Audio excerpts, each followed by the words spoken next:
Alors bonsoir, ou plutôt bonjour encore, il fait encore jour. Nous sommes le 29 Nissan 5788 et le 16 avril 2026. Ça me fait plaisir de m'adresser à vous après un petit hiatus en raison des fêtes juives qui tombaient pendant les mercredis et puis donc je n'avais pas pu faire le shiur. D'ailleurs hier non plus je n'ai pas pu. Et pour cause, en fait, je devais aller voir une famille qui a perdu le chef de famille, si vous voulez, de façon brutale. Pas brutale peut-être, parce qu'en fin de compte, il est niftar dans son sommeil, mais ce n'était pas attendu. Donc, je suis parti les voir et donc, je n'ai pas pu faire le shiur hier soir, donc je le fais maintenant. On est encore dans la même journée juive, puisque hier soir et aujourd'hui, c'est la même chose. En tout cas, justement, hier, c'est pas pour rien que je parle de ça, et je veux le faire pour Leilou Nishmato, Shlomo Chaim Ben Rina Ederi, qui donc est dans sa semaine. Et Shabbat, ce sera le dernier jour de la Shiva. Donc, j'ai justement, comme j'étais hier, j'ai écouté un Dvar Torah qui était très intéressant, où un Rav parlait justement de la différence entre la façon dont Akadosh Baruch Hu juge le monde et comment est-ce que nous, entre nous, nous jugeons, comment nous fonctionnons entre nous. Alors, il a dit quelque chose d'intéressant et c'est pour ça que je voudrais un petit peu bâtir un petit peu autour de ceci. Parce que Akadosh Baruch Hu, en fait, il a des attributs il a les 13 attributs, les 13 attributs qu'on appelle de justice, mais en fait, ce sont des attributs qui montrent à quel point il est miséricordieux, d'accord, dans sa justice. Dieu, il est Rahum, il est Hanoun, il est Erachapayim, c'est-à-dire que Rahum, on peut appeler sa miséricorde. Et Rahman, il a pitié plutôt, c'est la pitié. Hanoun, il est miséricordieux, il prend les gens avec grâce, ça vient du mot haine. Et Rechapaim, il est longanime, c'est-à-dire qu'il prend du temps pour s'énerver par rapport à ce que nous, les hommes, nous faisons. Alors, bien sûr, il a aussi Rav Hesed, c'est le maître de la bonté. Il a beaucoup de bonté. Moi, j'appelle ça Rav Hesed, c'est le maître, parce qu'un Rav, c'est un maître. C'est celui qui nous indique comment il faut être. Enfin, ce sont les 13 attributs dont parle le Ramak, le Rabbi Moshe Cordovero, dans son livre Tomer Devorah. Et donc, ce Rav, pour le nommer Rabbi David Abirzer, a justement rapporté le Ramak et rapporté le livre Tomer Devorah avec qui il étudiait en Chavruta, avec qui il étudiait, plutôt lequel il étudiait avec le Niftar, celui qui nous a quittés.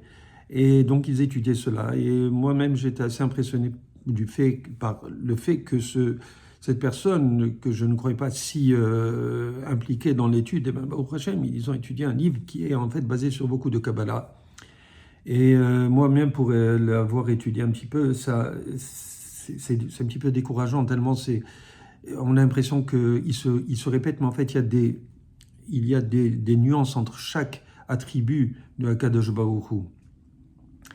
Et je voulais justement rapporter le fait que ce Rav disait que si nous comportions comme cela, alors ça aurait été magnifique, mais malheureusement, dès que quelqu'un nous énerve ou dès que quelqu'un nous regarde de travers, ou s'il nous dit un mot qui est un petit peu déplacé, on sort de nos gonds et on est... et je ne veux pas faire de mauvais jeu de mots, donc je ne dirai pas plus. Et à cause de cela, il y a des problèmes dans le monde.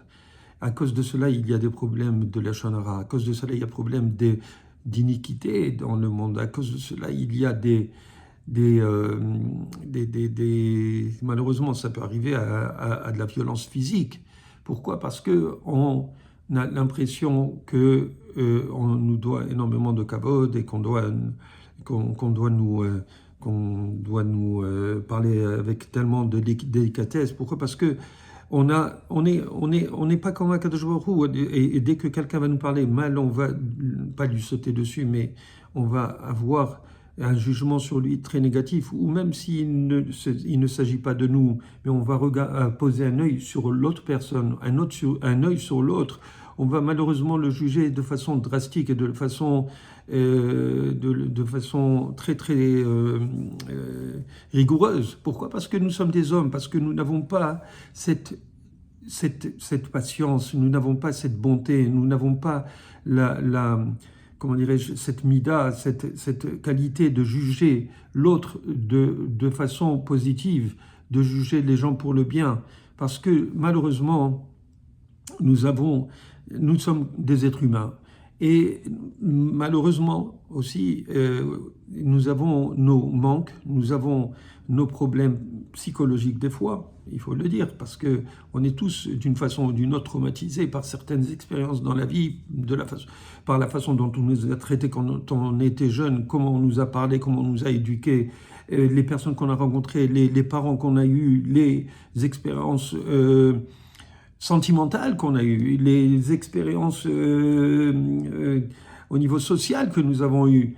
Toutes ces choses-là nous ont marqués d'une façon ou d'une autre. Et les injustices que nous avons vécues, un tas de choses qui fait que nous avons malheureusement beaucoup de rancœur par rapport à nos expériences passées. Et à cause de cela, notre personnalité a été façonnée en fonction de cela. Et bienheureux celui qui a vécu dans un monde paisible qui aurait été comme une rivière qui coule gentiment. Non, c'est pas possible, ce n'est pas comme ça. Le monde est dur, le monde est rigoureux, le monde est à la limite, comment dirais-je, sauvage. En fait, on est pratiquement, si on n'avait pas de moralité ni de morale, on aurait été comme des animaux. J'avais fait un chiour sur la loi de la jungle. C'est exactement cela. Que ce soit au niveau de la politique, au niveau de relations amoureuses. Imaginez que quelqu'un il est avec une fille et que l'autre il veut cette fille, ou le contraire. Alors les micmacs et tout ce qui se passe pour essayer comment dirais-je, de conquérir l'autre. Comme ce qui se passe, malheureusement, vous voyez chez les animaux où ils se battent, les mâles se battent à la période des amours, où ils se battent pour avoir une femelle. Écoutez, c'est la même chose, c'est ce qui se passe. C'est ce qui se passe chez l'être humain aussi d'une certaine manière, mais de façon beaucoup plus sophistiquée. Et si on n'avait pas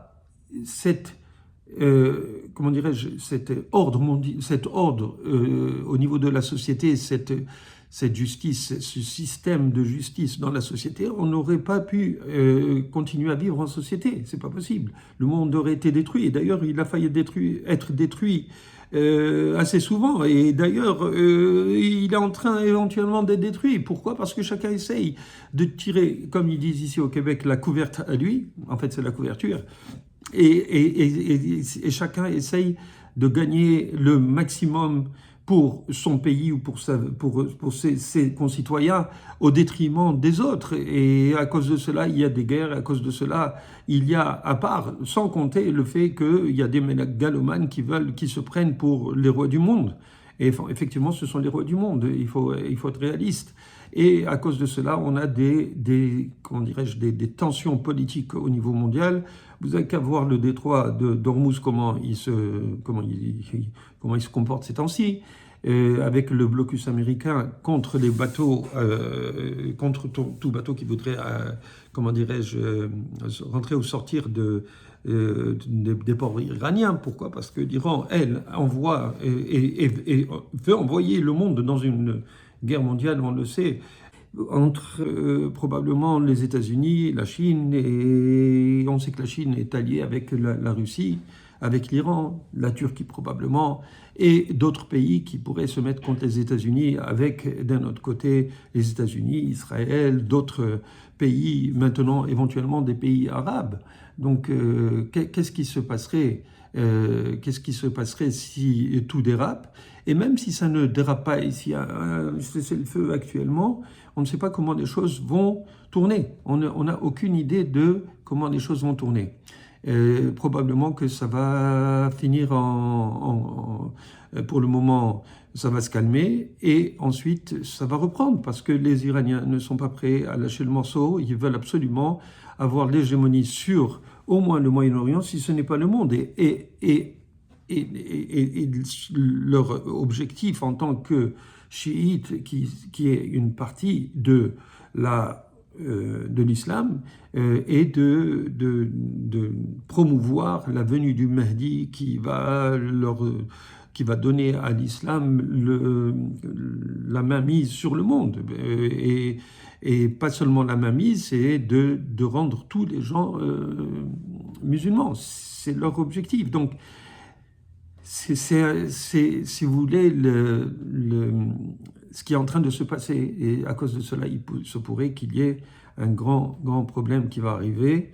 Et même si ce n'est pas maintenant, même si les choses se calment, je vous le dis, d'après mes informations, ça va revenir.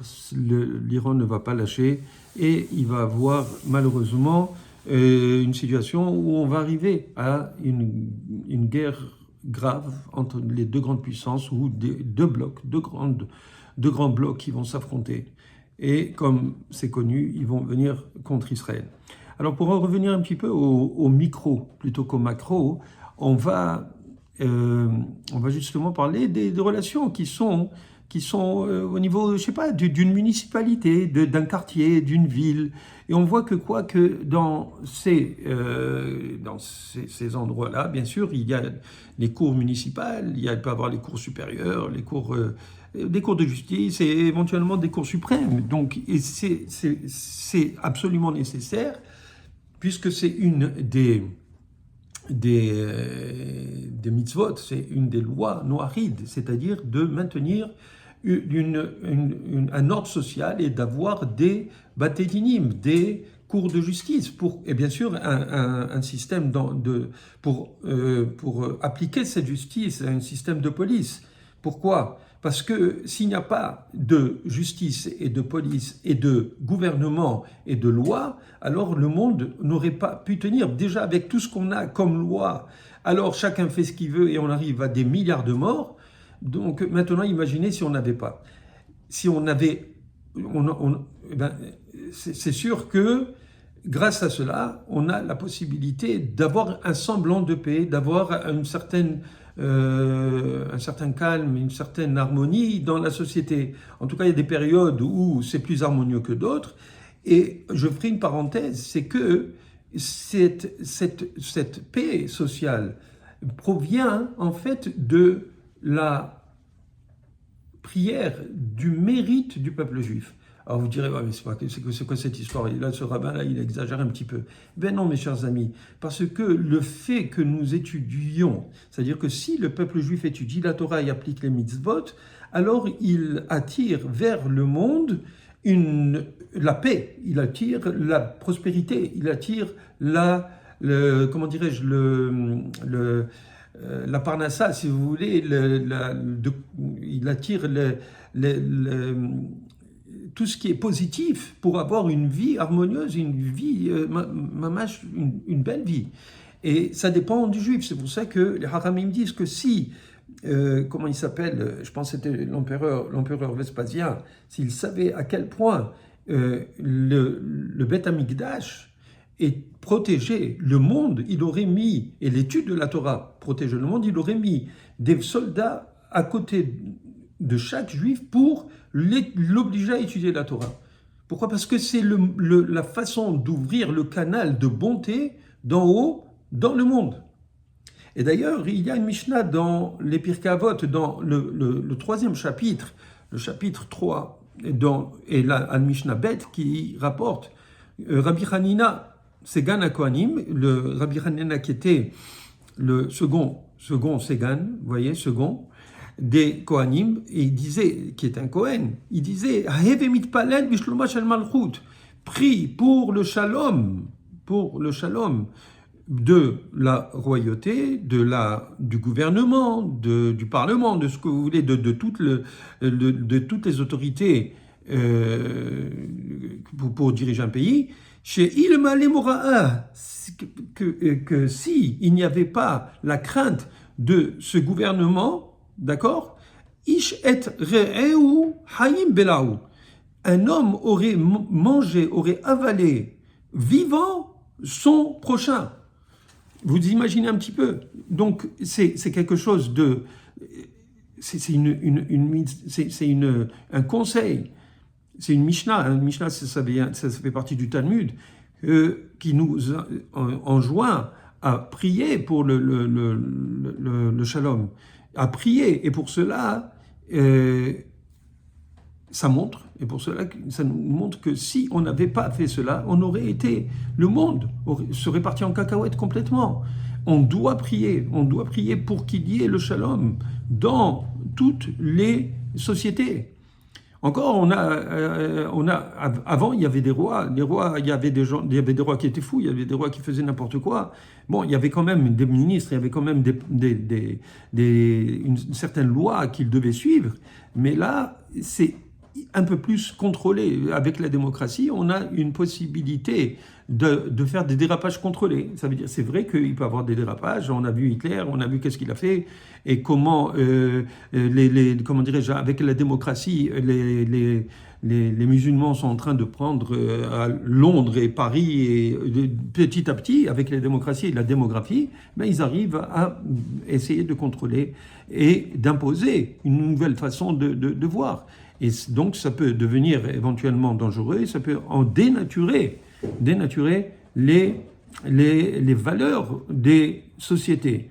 Si c'était entre eux et qu'ils ont l'habitude de couper la main parce que quelqu'un il a volé une orange au marché, ok, ils sont habitués à ça dans leur pays, dans leur société, mais de venir l'imposer dans des sociétés où on a une certaine tolérance, eh bien, il y a un clash qui peut se faire et on peut arriver malheureusement à beaucoup de problèmes, de problèmes sociaux. Et dans peut-être 50 ans, ce sera plus vivable, vous comprenez. Donc, c'est pour cela que je dis que quand on a, je reviens au Ramak et au Tomer Devorah qu'il a écrit, quand on prend exemple sur Akadosh Baruch Hu, d'avoir une certaine tolérance, d'avoir une longanimité, c'est-à-dire qu'on ne s'énerve pas vite, quand on est bon, quand on essaie de faire de la bonté autour de nous, alors on essaie d'émuler Akadosh Baruch Hu. Et de cette manière, alors on peut espérer d'avoir une espérance de vie du monde qui sera longue. Malheureusement, l'histoire nous a prouvé que ce soit au niveau micro ou au niveau macro, ça n'arrive pas. Les périodes de calme et les périodes de sérénité sont malheureusement très réduites. Et puis on espère, Bezrat Hashem, que chacun va comprendre qu'il doit avoir un œil positif, un œil bon envers son prochain, que ce soit des juifs, que ce soit des non-juifs, que ce soit des juifs entre eux ou des non-juifs entre eux. Et c'est le seul moyen de tenir ce monde, c'est le seul moyen de faire en sorte que ce monde continue, et avec l'aide de Dieu et avec l'aide de la Torah, parce que la Torah c'est le message divin, c'est les instructions divines. Alors on espère que le peuple juif va faire mériter au monde justement la bonté de Akadosh Baruch Hu pour qu'elle descende dans ce monde et qu'elle s'étende à toute l'humanité. Et bon, écoutez, il faut être un petit peu réaliste. Je pense que ça va arriver quand le Mashiach va venir. Mais entre-temps, on a encore quelques tornades à passer, quelques ouragans à passer. Mais ça va arriver, Bezrat Hashem. Mais entre-temps, ça ne nous empêche pas de continuer à faire des mitzvot, d'étudier la Torah, de faire du bien les uns aux autres. Et Bezrat Hashem, les choses seront, Bezrat Hashem, arrangées. Et peut-être qu'avec ces paroles de Torah que je viens de vous dire, et si on les applique, alors peut-être que ça nous fera mériter que ce Mashiach revienne plus vite et que les choses se passent de façon moins drastique et moins traumatisante. Voilà, alors Bezrat Hashem, il faut garder l'espoir que tout va se dérouler comme il faut. Allez, au revoir, à la prochaine, partagez.